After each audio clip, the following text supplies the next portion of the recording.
KMIC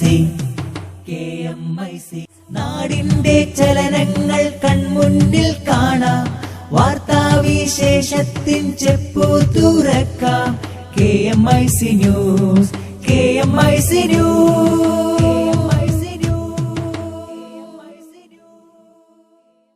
അസ്സലാമു അലൈക്കും വറഹ്മത്തുള്ളാഹി വബറകാതുഹു. Kerala Malabar Islamic class room KMIC TV പ്രേക്ഷകർക്കും റേഡിയോ ശ്രോതാക്കൾക്കും KMIC ന്യൂസിലേക്ക് സ്വാഗതം. വാർത്തകൾ വായിക്കുന്നത് ജലീൽ മടവൂർ. പ്രധാന വാർത്തകൾ. ഇഖ്റ പ്രഥമ അന്താരാഷ്ട്ര വിദ്യാഭ്യാസ award Kanthapuram AP Abubakar Musliyar UAE ഉപപ്രധാനമന്ത്രി ഷെയ്ഖ് മൻസൂറിന് സമ്മാനിച്ചു. രാജ്യത്ത് അപ്രഖ്യാപിത അടിയന്തരാവസ്ഥ നടപ്പാക്കാനുള്ള കേന്ദ്ര സർക്കാർ നീക്കത്തിനെതിരെ രംഗത്തിറങ്ങണമെന്ന് SSF. പാട്യാല കോടതിക്ക് മുന്നിൽ അഭിഭാഷകർ അഴിഞ്ഞാടി, കനയ്യകുമാറിന് മർദ്ദനം. കനയ്യകുമാർ ദേശവിരുദ്ധ മുദ്രാവാക്യം വിളിച്ചിട്ടില്ലെന്ന് ഡൽഹി പോലീസ് റിപ്പോർട്ട്. സമന്വയ വിദ്യാഭ്യാസ രംഗത്ത് അരീക്കോട് മജ്മഅ് മികച്ച മാതൃകയെന്ന് കാന്തപുരം AP അബൂബക്കർ മുസ്ലിയാർ. വാർത്തകൾ വിശദമായി. പാട്യാല ഹൌസ് കോടതിക്ക് മുന്നിൽ അക്രമം. അഭിഭാഷകർ JNU യൂണിയൻ പ്രസിഡന്റ് കനയ്യകുമാറിനെ മർദ്ദിച്ചു. ദേശീയ പതാക തടിച്ച ദണ്ടുകളിൽ കെട്ടി ദേശസ്നേഹികൾ ചമഞ്ഞെത്തിയ അഭിഭാഷകർ മനഃപൂർവ്വം അക്രമം അഴിച്ചുവിടുകയായിരുന്നു. ആദ്യം മാധ്യമപ്രവർത്തകർക്കെതിരെയാണ് ഇവർ അക്രമം അഴിച്ചുവിട്ടത്. കഴിഞ്ഞ ദിവസം മാധ്യമപ്രവർത്തകരെ ആക്രമിച്ച അഭിഭാഷകർ തന്നെയാണ് ഇന്നും മാധ്യമപ്രവർത്തകരെ മർദ്ദിച്ചത്. വിക്രം ചൌഹാൻ എന്ന അഭിഭാഷകന്റെ നേതൃത്വത്തിലാണ് അഭിഭാഷകർ അക്രമം അഴിച്ചുവിട്ടത്. ഇതിനിടെ കോടതിയിലെത്തിച്ച കനയ്യകുമാറിനെ അഭിഭാഷകരിൽ ഒരാൾ മർദ്ദിക്കുകയായിരുന്നു. തുടർന്ന് അഭിഭാഷകർ സംഘം ചേർന്ന് കനയ്യകുമാറിനെ വളഞ്ഞിട്ട് മർദ്ദിക്കുകയായിരുന്നു. കനയ്യകുമാറിനും മാധ്യമപ്രവർത്തകർക്കും ഡൽഹി പോലീസ് സംരക്ഷണം നൽകിയില്ല. അഭിഭാഷകർ അക്രമം അഴിച്ചുവിടുമ്പോഴും പോലീസ് അക്രമികൾക്ക് അഴിഞ്ഞാടാനുള്ള അവസരമൊരുക്കുകയായിരുന്നു. കഴിഞ്ഞ ദിവസം മാധ്യമപ്രവർത്തകരെ ആക്രമിച്ചതിനാൽ മാധ്യമപ്രവർത്തകർക്ക് സുരക്ഷയൊരുക്കണമെന്ന് കോടതി നിർദ്ദേശിച്ചിരുന്നു. എന്നാൽ പോലീസ് ഈ ഉത്തരവിന് യാതൊരു വിലയും കൽപ്പിക്കാത്ത വിധത്തിലാണ് പെരുമാറിയത്. പാട്യാല കോടതിയിൽ നടന്ന സംഭവങ്ങൾ മുതിർന്ന അഭിഭാഷകൻ പ്രശാന്ത് ഭൂഷൺ സുപ്രീംകോടതിയെ അറിയിച്ചതിനെ തുടർന്ന് 10 മിനിറ്റിനകം റിപ്പോർട്ട് സമർപ്പിക്കാൻ ഡൽഹി പോലീസിനോട് ആവശ്യപ്പെട്ടു. സംഭവത്തെക്കുറിച്ച് പഠിക്കാൻ കപിൽ സിബലിന്റെ നേതൃത്വത്തിൽ 5 അംഗ അഭിഭാഷക കമ്മീഷനെ സുപ്രീംകോടതി നിയോഗിച്ചു. കമ്മീഷൻ അംഗങ്ങളെ കോടതി പരിസരത്ത് അഭിഭാഷകർ തടഞ്ഞു. ഇവർക്ക് നേരെയും കല്ലേറുണ്ടായി. കനത്ത പോലീസ് ബന്ദോബസ്തിലാണ് കമ്മീഷൻ അംഗങ്ങളെ കോടതി വളപ്പിന് പുറത്തെത്തിച്ചത്. കോടതി പരിസരത്ത് ഗുരുതര സാഹചര്യമാണ് നിലനിൽക്കുന്നതെന്ന് കമ്മീഷൻ വിലയിരുത്തി. അതിനിടെ കനയ്യകുമാർ മാർച്ച് 2 വരെ ജുഡീഷ്യൽ കസ്റ്റഡിയിൽ തുടരാൻ പാട്യാല കോടതി ഉത്തരവിട്ടു. അഭിഭാഷകരുടെ അക്രമത്തെ തുടർന്ന് കോടതി നടപടികൾ നിർത്തിവെക്കാൻ സുപ്രീംകോടതി ഉത്തരവിട്ടിരുന്നു. അതിനാൽ കനയ്യകുമാറിന്റെ കേസ് കോടതി പരിഗണിച്ചില്ല. ഇതേ തുടർന്നാണ് ജുഡീഷ്യൽ കസ്റ്റഡി നീട്ടാൻ നിർദ്ദേശിച്ചത്. JNU വിദ്യാർത്ഥി യൂണിയൻ നേതാവ് കനയ്യകുമാർ ദേശവിരുദ്ധ മുദ്രാവാക്യം വിളിച്ചിട്ടില്ലെന്ന് ഡൽഹി പോലീസ് റിപ്പോർട്ട്. രാജ്യവിരുദ്ധ മുദ്രാവാക്യം മുഴക്കിയെന്ന സർക്കാർ നിലപാടിനെ തള്ളിയാണ് രഹസ്യാന്വേഷണ ഏജൻസിയുടെ റിപ്പോർട്ട് ആഭ്യന്തര മന്ത്രാലയത്തിന് കൈമാറിയത്. എന്നാൽ പാർലമെന്റ് കേസ് പ്രതിയായ അഫ്സൽ ഗുരുവിന്റെ അനുസ്മരണ ചടങ്ങിൽ കനയ്യയും പങ്കാളി ആയതായി റിപ്പോർട്ടിലുണ്ട്. എന്നാൽ രാജ്യദ്രോഹ കുറ്റം ചുമത്താൻ മാത്രമുള്ള മുദ്രാവാക്യങ്ങൾ കനയ്യ മുഴക്കിയിട്ടില്ലെന്നാണ് റിപ്പോർട്ടുള്ളത്. പ്രതിപക്ഷ ബഹളം സഭ നിർത്തിവെച്ചു. രാജ്യദ്രോഹ കുറ്റം ചുമത്താൻ പോലീസ് അമിതാവേശം കാണിച്ചെന്നും റിപ്പോർട്ടിലുണ്ട്. ABVPയുടെ ആരോപണങ്ങൾക്ക് നേർവിപരീതമാണ് റിപ്പോർട്ടിലെ കണ്ടെത്തലുകൾ. കേരളത്തിൽ വൃക്കരോഗികളുടെ എണ്ണം വർദ്ധിക്കുന്നതായി റിപ്പോർട്ട്. വിശദമായ റിപ്പോർട്ടിലേക്ക്. പകർച്ചവ്യാധി പോലെ വൃക്കരോഗങ്ങൾ കേരളത്തെ വരിഞ്ഞു മുറുക്കുകയാണ്. ഓരോ വർഷവും രോഗികളുടെ എണ്ണം കൂടിക്കൂടി വരുന്നു. ജീവൻ നിലനിർത്താൻ ഡയാലിസിസിനെ ആശ്രയിക്കുന്നവരുടെ എണ്ണവും കൂടുന്നുണ്ട്. ഒപ്പം ഡയാലിസിസ് സെന്ററുകളുടെ എണ്ണവും കൂടി വരുന്നു. കേരളം നേരിടുന്ന ഗുരുതരമായ സാമൂഹിക യാഥാർത്ഥ്യമാണിത്. കേരളത്തിന്റെ അങ്ങോളം ഇങ്ങോളം സഞ്ചരിച്ചാൽ കാണുന്ന കാഴ്ചകൾ പേടിപ്പെടുത്തുന്നതും കണക്കുകൾ ഞെട്ടിപ്പിക്കുന്നതുമാണ്. വൃക്കരോഗത്തിന്റെ ദുരിതം പേറി ജീവിക്കുന്ന ആയിരക്കണക്കിന് ആളുകൾ ഉണ്ടിവിടെ. ആരോഗ്യ മേഖലയിൽ കേരളം നേരിടുന്ന വലിയ വിപത്തായി വൃക്കരോഗം മാറിയിട്ടുണ്ട്. അത് ശാരീരികവും മാനസികവും സാമൂഹികവും സാമ്പത്തികവുമായ പ്രത്യാഘാതങ്ങളാണ് ഉണ്ടാക്കുന്നത്. വൃക്കരോഗം രോഗദുരിതം മാത്രമല്ല, കുടുംബത്തിന്റെ സാമ്പത്തിക നിലയെ തന്നെ തകർത്ത് കളയുന്നുമുണ്ട്.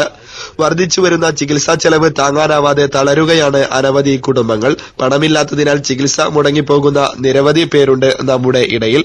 ഉള്ളതെല്ലാം വിറ്റുപൊറുക്കി വൃക്കമാറ്റത്തിനായി കാത്തിരിക്കുന്നവരും ധാരാളമുണ്ട്. ആയിരക്കണക്കിന് ആളുകൾ ചികിത്സാ സഹായത്തിന് അപേക്ഷിച്ച് കാത്തുനിൽക്കുന്നു. വൃക്കരോഗികളിൽ 5% പേർക്ക് മാത്രമേ ചികിത്സാ ചെലവുകൾ താങ്ങാനാവുന്നുള്ളൂ എന്നാണ് വിലയിരുത്തപ്പെടുന്നത്. ഈ ദുരവസ്ഥ ഓർക്കാപ്പുറത്ത് ഉണ്ടായ ഒന്നല്ല, തെറ്റായ ജീവിതശൈലിയുടെയും സമീപനത്തിലൂടെയും വന്നു ചേർന്നതാണ്. അശ്രദ്ധയുടെയും അലംഭാവത്തിന്റെയും ബാക്കി പത്രം കൂടിയാണ് ഈ വൃക്കാരോഗം. KMIC ന്യൂസിന് വേണ്ടി കരീം ഏലംകുളം. ഗൾഫ് വാർത്തകൾ. നാടിന്റെ ചലനങ്ങൾ കൺമുന്നിൽ കാണാം, വാർത്താവിശേഷത്തിൻ ചെപ്പു തുറക്കാം. KMIC news, KMIC news. വിദ്യാഭ്യാസ ജീവകാരുണ്യ പ്രവർത്തന മേഖലകളിൽ സ്തുത്യർഹമായ സേവനം അനുഷ്ഠിക്കുന്നവർക്ക് മർക്കസ് നൽകുന്ന പ്രഥമ ഇഖ്റ അന്താരാഷ്ട്ര വിദ്യാഭ്യാസ അവാർഡ് UAE ഉപപ്രധാനമന്ത്രിയും പ്രസിഡൻഷ്യൽ കാര്യമന്ത്രിയുമായ Sheikh Mansoor bin Zayed Al നഹിയാന് സമ്മാനിച്ചു. ഷെയ്ഖ് ഖലീഫ ബിൻ സായിദ് ഓഡിറ്റോറിയത്തിൽ നടന്ന ചടങ്ങിൽ മർക്കസ് ചാൻസലറും അഖിലേന്ത്യാ സുന്നി ജമിയത്തുൽ ഉലമ ജനറൽ സെക്രട്ടറിയുമായ കാന്തപുരം AP അബൂബക്കർ മുസ്ലിയാരിൽ നിന്ന് Sheikh Khalifa bin Zayed foundation chairman Mohammed Haji Al Khoori Sheikh മൻസൂറിന് വേണ്ടി അവാർഡ് ഏറ്റുവാങ്ങി. ആഗോളതലത്തിൽ വിദ്യാഭ്യാസ ജീവകാരുണ്യ പ്രവർത്തന മേഖലയിൽ മികച്ചു നിൽക്കുന്നവർക്കാണ് മർക്കസ് ഇഖ്റ അന്താരാഷ്ട്ര വിദ്യാഭ്യാസ അവാർഡ് നൽകുന്നത്. പ്രഥമ ഇഖ്റ അന്താരാഷ്ട്ര അവാർഡ് ഷെയ്ഖ് മൻസൂറിന് നൽകാൻ കഴിഞ്ഞതിൽ അഭിമാനമുണ്ടെന്ന് കാന്തപുരം AP അബൂബക്കർ മുസ്ലിയാർ വ്യക്തമാക്കി. UAE വായനാ വർഷമായി ആചരിക്കുന്ന വേളയിൽ ഷെയ്ഖ് മൻസൂറിനെ തിരഞ്ഞെടുത്തതിൽ ഏറെ സന്തോഷമുണ്ടെന്ന് ഹാജി അൽ ഖൂരി പറഞ്ഞു. ലോകത്തിന്റെ വിവിധ മേഖലകളിൽ വിദ്യാഭ്യാസ ജീവകാരുണ്യ രംഗത്ത് നിരവധി പ്രവർത്തനങ്ങളാണ് Sheikh Mansoor bin Zayed Al നഹിയാന്റെ നേതൃത്വത്തിൽ നടക്കുന്നത്. ഈ വർഷം മുതലാണ് കോഴിക്കോട് മർക്കസു സഖാഫത്തി സുന്നിയ ഇഖ്റ അന്താരാഷ്ട്ര വിദ്യാഭ്യാസ അവാർഡ് ഏർപ്പെടുത്തിയത്. Kuttoor Abdurahman Haji, Usman Saqafi, Shakir Baniyas group, Hamza Jeddah, Basheer Haji, Salam Saqafi Eranjimavu തുടങ്ങിയവർ സംബന്ധിച്ചു. RC അൽഹസ സോൺ മുൻ ട്രഷററും പാലക്കാട് ജില്ലാ SSF മുൻ ജോയിന്റ് സെക്രട്ടറിയും നിലവിൽ ICF അൽഹസ സെൻട്രൽ സംഘടനാകാര്യ സെക്രട്ടറിയും പാലക്കാട് ജില്ലാ SYS സാന്ത്വനം കമ്മിറ്റിയുടെ സൌദി നാഷണൽ സെക്രട്ടറിയും കൂടിയായ ഒറ്റപ്പാലം ആറ്റശ്ശേരി മുസ്തഫ ഇന്ന് പുലർച്ചെ ഹൃദയാഘാതം മൂലം മരണപ്പെട്ടു. അൽഹസയിൽ വെച്ചായിരുന്നു അന്ത്യം. 38 വയസ്സായിരുന്നു. മർഹൂം കബീർ സഖാഫിയുടെ വിയോഗശേഷം ലീഗൽ അറ്റോർണിയായി നാട്ടിൽ നിന്നുള്ള ഫയലുകൾ കൈകാര്യം ചെയ്തിരുന്നത് ഇദ്ദേഹമായിരുന്നു. ICF RC നേതാക്കളുടെ നേതൃത്വത്തിൽ മയ്യിത്ത് നാട്ടിലെത്തിക്കാനുള്ള ഒരുക്കത്തിലാണ്. ഇടവേളയ്ക്കുശേഷം വാർത്തകൾ തുടരും.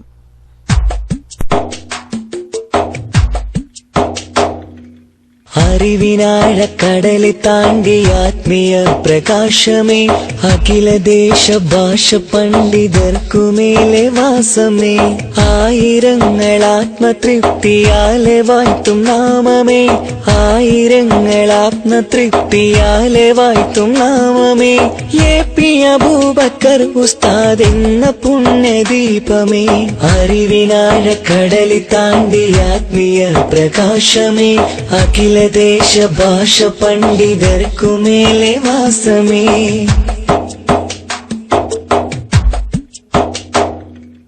എന്നും യതീമിന് താങ്ങ് തണൽ വിരിച്ച വൃക്ഷമേ, എങ്ങുമെങ്ങും അറിവിൻ ഗോപുരങ്ങൾ തീർത്ത സത്യമേ, എന്നും യതീമിന് താങ്ങ് തണൽ വിരിച്ച വൃക്ഷമേ, എങ്ങുമെങ്ങും അറിവിൻ ഗോപുരങ്ങൾ തീർത്ത സത്യമേ, ഭാരതമെങ്ങും ബഹുമാനരായുള്ള ഉസ്താദിൻ കർമ്മം വിരിഞ്ഞേ, ഭാരതമെങ്ങും ബഹുമാനരായുള്ള ഉസ്താദിൻ കർമ്മം വിരിഞ്ഞേ, ബാസുരമായൊരു ഭാവിക്കായി എന്നും കർമ്മപദങ്ങൾ തെളിഞ്ഞേ, കർമ്മപദങ്ങൾ തെളിഞ്ഞേ, അറിവിനാഴക്കടല് താണ്ടി ആത്മീയ പ്രകാശമേ, അഖില ദേശ ഭാഷ പണ്ഡിതർക്കുമേലെ വാസമേ.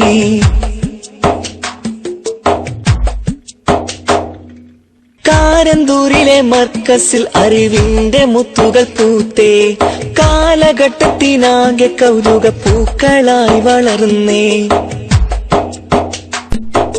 കാരന്തൂരിലെ മർക്കസിൽ അറിവിന്റെ മുത്തുകൾ പൂത്തേ. വാർത്തകൾ തുടരുന്നു. സംഘടനാ വാർത്തകൾ. സമന്വയ വിദ്യാഭ്യാസ രംഗത്ത് അരീക്കോട് മജ്മ മികച്ച മാതൃകയാണെന്ന് അഖിലേന്ത്യാ Sunni Jamiyyathul Ulama general secretary Kanthapuram AP Abubakar Musliyar പറഞ്ഞു. അരീക്കോട് മജ്മ സ്ഥാപനങ്ങളുടെ 30ാം വാർഷിക സമാപന സമ്മേളനം ഉദ്ഘാടനം ചെയ്ത് സംസാരിക്കുകയായിരുന്നു അദ്ദേഹം. അറിവിനെ മതം, ഭൌതികം എന്ന് വേർതിരിക്കുന്ന സമ്പ്രദായം ഇസ്ലാം പരിചയപ്പെടുത്തുന്നില്ല.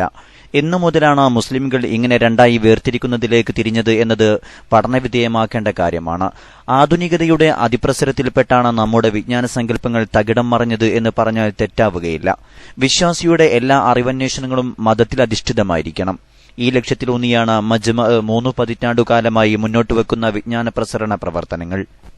കാലക്രമത്തിൽ ആധുനിക വിദ്യാഭ്യാസത്തിന്റെ അതിപ്രസരമുണ്ടായപ്പോൾ ഇസ്ലാമിക പ്രബോധനത്തിന്റെ കാലികമായ ശാക്തീകരണത്തിനു വേണ്ടിയാണ് മതബൌദ്ധിക സമന്വയ വിദ്യാഭ്യാസ സ്ഥാപനങ്ങൾക്ക് രൂപം നൽകിയത്.